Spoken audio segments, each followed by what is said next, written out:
Hi everyone, I hope you're having a great day. One of the things I love about Christmas stories is that they bring the true story of Christmas to life in different ways.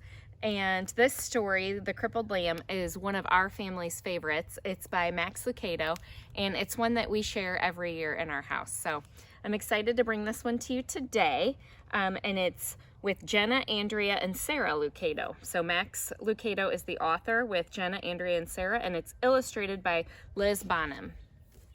The Crippled Lamb.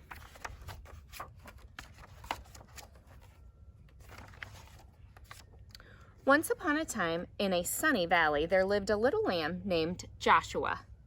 He was white with black spots, black feet, and sad eyes. Joshua felt sad when he saw the other lambs with snow-white wool and no spots. He felt sad when he saw the other sheep with their moms and dads because he didn't have a mom or dad. But he felt the saddest when he saw the other lambs running and jumping because he couldn't. Josh had been born with one leg that didn't work right. He was crippled.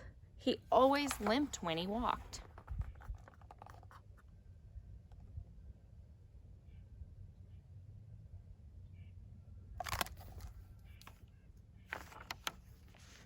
That's why he always watched while the other lambs ran and played. Josh felt sad and alone, except when Abigail was around. Abigail was Josh's best friend. She didn't look like a friend for a lamb. She was an old cow. She was brown with big white blotches that looked like rain puddles on a path. Her belly was as round as a barrel, and her voice was always kind and friendly. Some of Josh's favorite hours were spent with Abigail. Looks like a sweet friendship.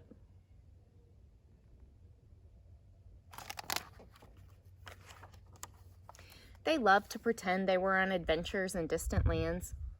Josh liked to listen to Abigail tell stories about the stars. They would spend hours on the hill looking into the valley. They were good friends.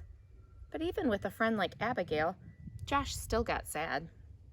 It made him sad to be the only lamb who could not run and jump and play in the grass. That's when Abigail would turn to him and say, "Don't be sad, little Joshua.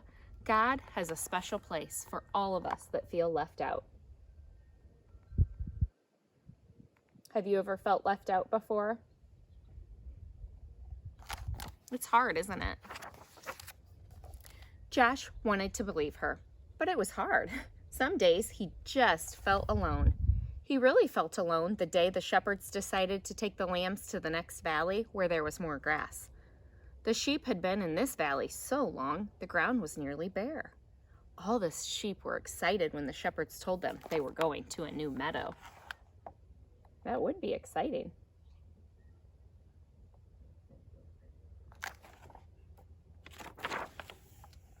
As they prepared to leave, Josh hobbled over and took his place on the edge of the group.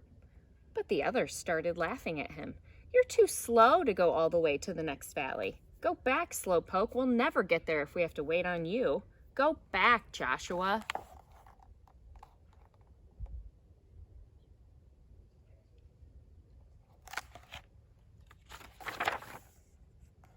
That's when Josh looked up and saw the shepherds standing in front of him. "They are right, my little Joshua. You better go back. This trip is too long for you. Go and spend the night back in the stable." Josh looked at the man for a long time. Then he turned slowly and began limping away.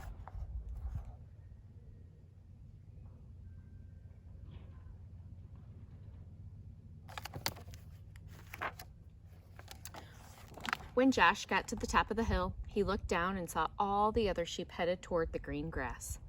Never before had he felt so left out.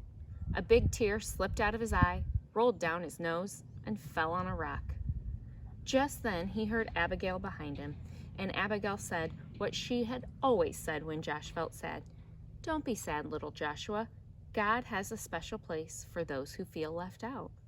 Slowly, the two friends turned and walked to the stable together.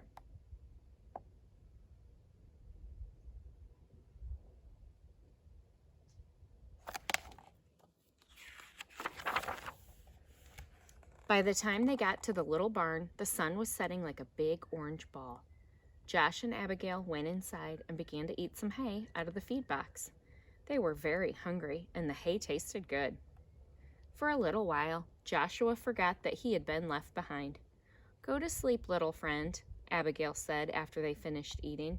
"You've had a hard day." Josh was tired, so he lay down in the corner on some straw and closed his eyes. He felt Abigail lie down beside him, and he was glad to have Abigail as a friend. What a sweet friend. I love it how God gave Josh that friend in Abigail.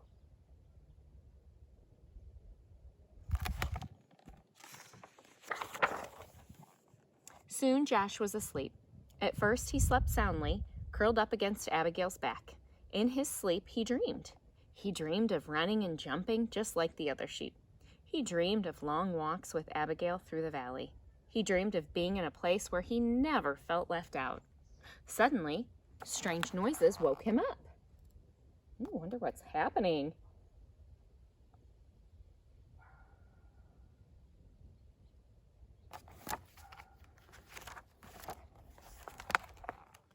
"Abigail," he whispered, "wake up. I'm scared." Abigail lifted her big head and looked around. The stable was dark except for a small lamp hanging on the wall. "Somebody's in here," Josh whispered. They looked across the dimly lit stable. There, lying on some fresh hay in the feed box, was a baby. A young woman was resting on a big high pile of hay beside the feed box. Josh looked at Abigail, thinking his friend could tell him what was going on. But Abigail was just as surprised as Josh.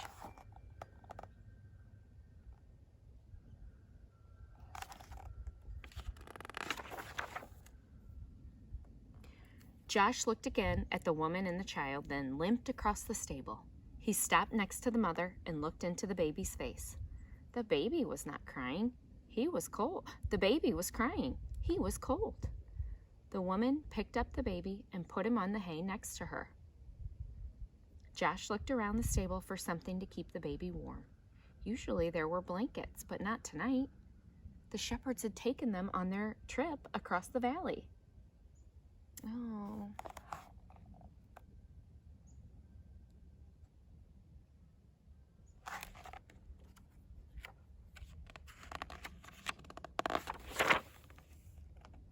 Then Josh remembered his own soft, warm wool. Timidly, he walked over and curled up close to the baby. "Oh, thank you, little lamb," the baby's mother said softly. Soon the little child stopped crying and went back to sleep. About that time, a man entered the stable carrying some rags. "I'm sorry, Mary," he explained. "This is all the cover I could find." "It's okay," she answered. "This little lamb has kept the new king warm." "A king?" Joshua looked at the baby and wondered who he might be. "His name is Jesus," Mary spoke, as if she knew Josh's question. "God's son. He came from heaven to teach us about God."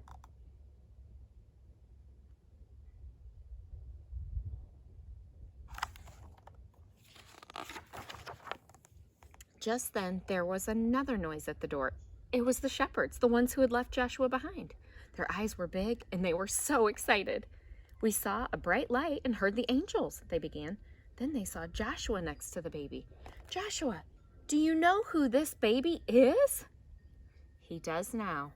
It was the young mother speaking. She looked at Joshua and smiled. "God has heard your prayers, little lamb. This little baby is the answer."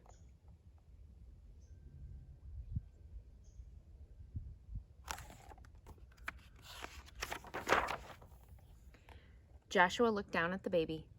Somehow he knew this was a special child, and this was a special moment. He also understood why he had been born with a crippled leg.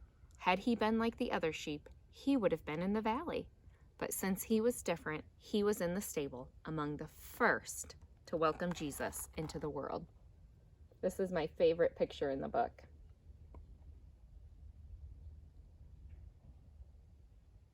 It's so sweet. He turned and walked back to Abigail and took his place beside his friend. "You were right," he told her. God does have a special place for me.